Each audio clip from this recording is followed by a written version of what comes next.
बिस्मिल्लाहिर्रहमानिर्रहीम। अब हम एक स्पोर्ट्समैन हकीम आबिद साहब के पास आए हैं। अस्सलाम वालेकुम। आज का मेरा सवाल, घरों में छोटे बच्चे जब होते हैं ना, मतलब मैं बात कर रहा हूँ नौमौलूद से लेके जब बच्चे चलना शुरू कर देते हैं, तो उसके बाद क्या एहतियातें करनी चाहिए बच्चे की ग़िज़ा में, माँ की ग़िज़ा में, बच्चे की दूसरी चीज़ों का ख्याल क्या करना है? तो बिस्मिल्लाह सर।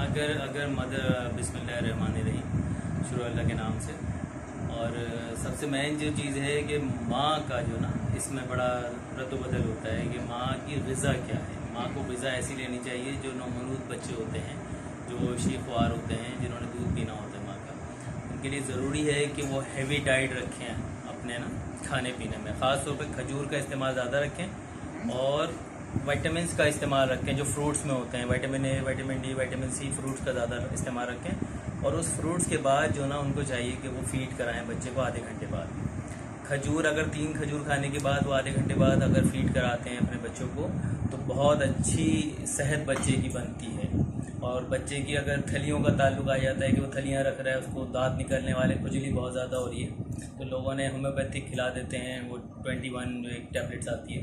उससे बेहतर है कि अगर दालचीनी का पाउडर बना के रख लिया जाए, उस पाउडर को हल्का सा सिर्फ मसूड़ों पे लगा दें, तो उससे बड़ा फ़ायदा होता है। कैविटीज़ जो होती है बॉडी उसके अंदर रूट्स में, वो भी बहुत अच्छी हो जाती है और बच्चे की ग्रोथ अच्छी होती है। और बच्चे को जब 7वें 8वें महीने का बच्चा हो जाता है, थोड़ा चलने लगता है, घुटनों घुटनों, सेरेलैक के साथ जो है उसको थोड़ा उनको चाहिए कि दूध का इस्तेमाल रखें। ये बात कट रही है, आपने कहा ना सेरेलैक।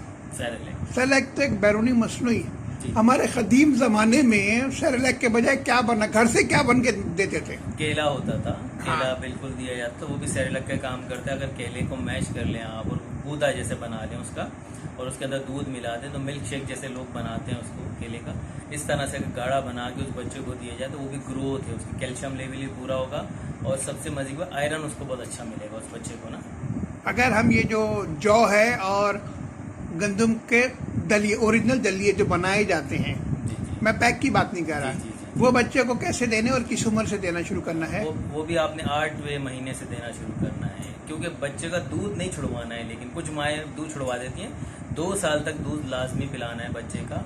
वो 2 साल पिया हुआ बच्चा दूध माँ का 40 साल तक उसका असर रहता है हड्डियों के अंदर। मतलब बच्ची 1.25 साल और बेटा लड़का 2.25 साल। 2.25 साल। अच्छा, अब सवाल यही एक अहम बात होती है, क्या ये जो दलिया है, जौ का दलिया खास तौर पे अगर माँ को दिया जाएगा तो कोई बेहतरी आएगी? या दलिया फार्म में तो बहुत अच्छी चीज़ है, दालें हैं, दलिया है। दलिया जो है वो प्रोटीन लेवल भी बनाता है, ग्रोथ भी करता है हड्डियों में, आपके गोश्त में ताकत लेकर आता है, और सबसे मजे की बात ये कैल्शियम लेवल को बरकरार रखता है हड्डियों के अंदर। दलिया में हम एक आध छोटी इलायची डालें, उससे कोई नुकसान है? नहीं, कोई नुकसान नहीं है, और उसमें अच्छी ही बेहतरी है। ग़िज़ा आपको पता है ना, जो जितनी भी जड़ी बूटियाँ हैं, ख़ास तौर पे जो आपका किचन आइटम है, वो सारा का सारा अफादियत है, उसमें कोई भी ऐसी चीज़ नहीं है जो आपको नुकसान दे। अच्छा, अब बच्चा 1.25 साल का हो गया, ठीक है, ग़िज़ा में क्या तब्दीली करें, कोई ख़ास चीज़? बच्चे की या माँ की? दोनों के लिए कि माँ जो है, क्योंकि माँ तो फीड करा रही है, अब माँ ने हैवी डाइट लेना शुरू कर देनी है। ख़ास तौर पे माँ ने 3 टाइम जो है ग़िज़ा को लेना शुरू कर देना है। ग़िज़ा की सूरत ख़ास तौर पे गंदम का लेना बहुत ज़रूरी है। गंदम लेगी तो उसके पेट के अंदर जो माँ के ज़रिए, दूध के ज़रिए जो ग़िज़ा और दवा दोनों चीज़ें जाएंगी, तो उसमें एनर्जी पैदा होगी बच्चे के अंदर ना।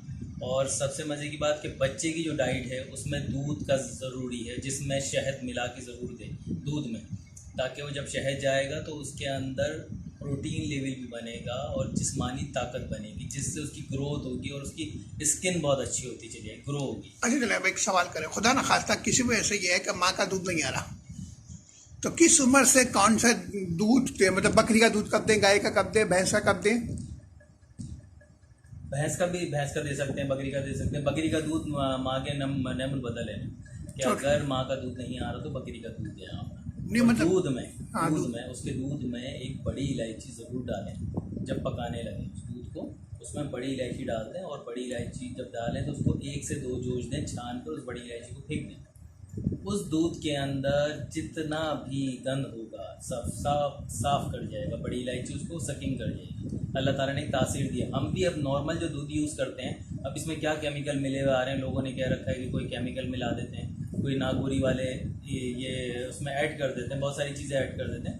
तो आप अगर बड़ी इलायची डाल दें दूध में, 1 किलो दूध में 1 बड़ी इलायची बहुत होती है, वो अगर आप डाल देंगे तो वो कंज्यूम कर जाती है सारी जितनी हाँ, भी उसके मतलब वो उसने फिल्टर कर दिया सारा फिल्टर सारा। कर लिया, बिल्कुल सकिंग पावर होती है अल्लाह ताला ने सिस्टम अच्छा, एक सवाल, बकरी का दूध तो हमने छोटी सी उम्र में देना, अब बच्चा इतना बड़ा कब होता है कि अब वो भैंस या गाय का दूध हजम कर सके? मतलब हम 1 महीने के बच्चे को तो भैंस से गाय नहीं, 1 महीने के बच्चे को तो बकरी का दूध ही दिया जाएगा हाँ। अगर माँ का दूध। अलबत्ता ये मैं ज़रूर बता दूँ अपनी हिकमत के पॉइंट ऑफ व्यू से कि अगर माँ का दूध नहीं आ रहा है तो अल्लाह ताला ने खजूर बनाई है। खजूर का काम है इम्यून सिस्टम का ताकत देना। अगर वो 3 खजूर खा के आधे घंटे बाद बच्चे को दूध पिलाएगी तो इंशाल्लाह ज़रूर आएगी, क्योंकि अल्लाह ताला ने बच्चे के लिए माँ के अंदर दूध और ग़िज़ा और दवा दोनों चीज़ें रखी हैं उसके सीने में ना अल्लाह ताला ने। जो अच्छा, माँ किन चीज़ों से परहेज करे?